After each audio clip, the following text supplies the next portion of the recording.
ஆச்சரியங்களை அறிமுகமானவர். சின்னத்திரை வானத்தை போல பெரிய திரைக்கு ஒரு நம்பிக்கை தந்தது. அயோத்தியில் நிகழ்ந்த அற்புதம், ஒரு நொடியில் கிடைத்த பரவசம். தமிழ் சினிமாவில் தடைகளை உடைத்து சரித்திரம் படைத்து வெற்றி படிதனை அமைத்து மேலும் மேலும் முன்னோக்கி செல்வாய் தமன்.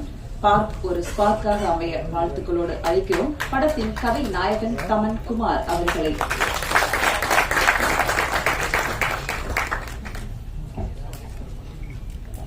அனைவருக்கும் வணக்கம். மேடையில் வைத்து இருக்கும் அனைவருக்கும் மற்றும் பத்திரிகையாளர் மற்றும் ஊடக நண்பர்கள் அனைவருக்கும் வணக்கம். இந்த பார்க் படத்துல ரிலீஸ் ஆச்சுன்னா ரெண்டு பெரிய விஷயம் நடக்குது. என்னன்னா, ஒன்னு ப்ரொடியூசர் டைரக்டர் ஆயிடுவாரு, டைரக்டர் நடிகர் ஆயிடுவாரு.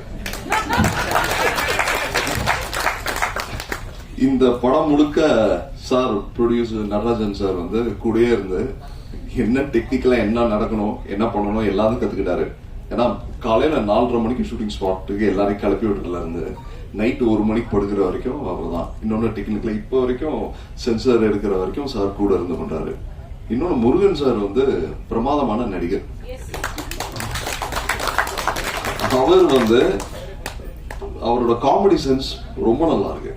அவர் ஆக்சுவலா நடிக்க ஆரம்பிச்சார்னா பெரிய நடிகர் ஆயிடுவாரு.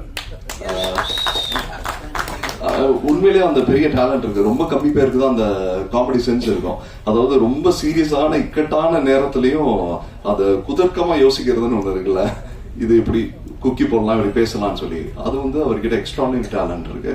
அதை தவிர படத்துல எங்க கூட நடிச்ச பிளாக் மாண்டி அவரும், அதுக்கப்புறம் ரொம்ப நாள் சிங்கமொழி அண்ணனோட கிட்டத்தட்ட 10 வருஷம் ஆச்சு அண்ணனோட நடிச்சு. அண்ட் அவரு டெக்னீஷியன்ஸ் ஸ்வேதா அண்ட் ரஞ்சனா அவர்கள், அப்புறம் மற்ற நடிகர்கள் அத்தனை பேருக்கும் ரொம்ப நன்றி. இந்த படம் வந்து ஒரு நல்ல ஒரு எக்ஸ்பீரியன்ஸ் எனக்கு. ஏன்னா இந்த படமும் சரி ஒரு நொடியும் சரி சைமல்டேனியஸா ஷூட் பண்ணோம். ஸோ அதனால ஒரு நொடியில வந்து நீங்க பார்த்த அந்த பருதியில மாறும் கேரக்டர் இந்த படத்துல மித்திரன் கேரக்டருக்கு கொஞ்சம் கூட சம்மந்தமே இருக்காது. ஸோ அதுக்கு ப்ராபப்ளி அந்த எவ்ரி ஸ்கெடியூல் வந்து ஒரு வாரம் கேப் தான் இருக்கும். ஸோ அந்த என்னன்னா லைட்டா அந்த தாடி வளர்றதுக்கு மட்டும் தான் டைம்.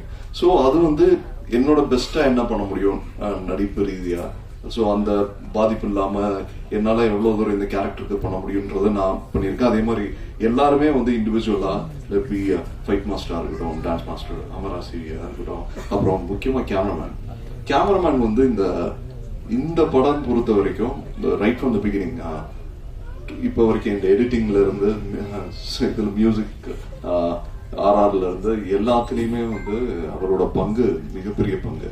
அண்ட் இது சொல்லப்போனா ஒரு அவருக்கு பெரிய எதிர்காலம் இருக்கு. ஏன்னா அவரோட டெடிகேஷன் லெவல் இருக்குல்ல, அவங்க என்னோட ஃபீல்டு இவ்வளவுதான் இது மேல பண்ண மாட்டேன்னு இல்லாம இந்த டோட்டல் ப்ராஜெக்டுக்கு நான் ஒர்க் பண்ண ப்ராஜெக்ட் அது ரொம்ப நல்லா வரணும்னு சொல்லி உழைச்சது இருக்குல்ல, அதுக்கு ஒரு மிகப்பெரிய எதிர்காலம் இருக்குது.